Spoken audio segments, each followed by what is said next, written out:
Mais d'abord, Axel de Tarlet, Le Monde bouge. Bonjour Axel. Bonjour Mathieu. Ce sera l'un des enjeux majeurs des élections municipales. Tendez l'oreille, Tendez l'oreille et derrière, j'arrive pas à le dire. La piétonisation des centres-villes. Écoutez, tiens, juste quelques petits extraits de ces Parisiens interrogés il y a une dizaine de jours.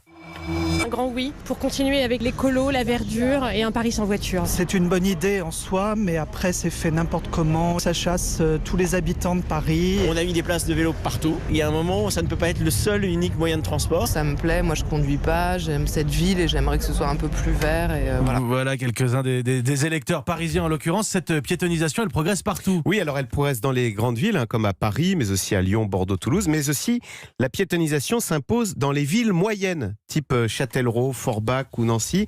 Et ça, c'est un changement complet par rapport aux dernières élections municipales de 2014, où au contraire, les maires ont cherché à l'époque à faciliter la vie des automobilistes, l'accessibilité au centre-ville, avec des maires, souvenez-vous, qui baissaient le prix des parkings dans le centre, avec cette idée toute simple, c'est que si on ne peut pas se garer en centre-ville, eh bien on n'y va pas et on va faire ses courses dans les zones commerciales. C'est ce qui a expliqué d'ailleurs l'essor de ces zones commerciales. Mais les maires ont changé d'approche, dites-vous, et aujourd'hui c'est tout le contraire, on fait la chasse aux voitures. Voilà, depuis 2014, tout a changé. Il y a eu 3 raisons qui font qu'aujourd'hui on fait la chasse aux voitures. D'abord il y a la pression environnementale, la qualité de l'air. Deuxième raison, il y a la qualité de vie. Pour qu'un centre-ville soit agréable, un endroit apaisé où il fait bon flâner, eh bien il ne faut pas de voiture qui vous klaxonne.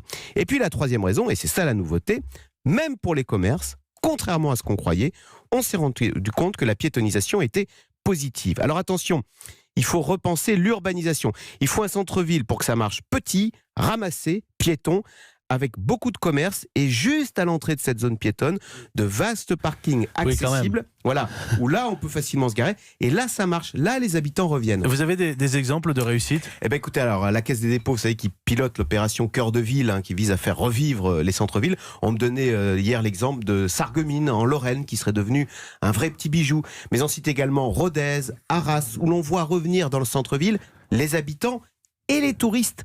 Car du coup, c'est tout un héritage culturel qui revit dans ces centres-villes et à la clé, on redevient fier de sa ville. Le Monde bouge, Axel de Tarlet vous le raconte et gardez bien cet épisode du Monde bouge en tête parce que ce sera évidemment l'un des enjeux des municipales.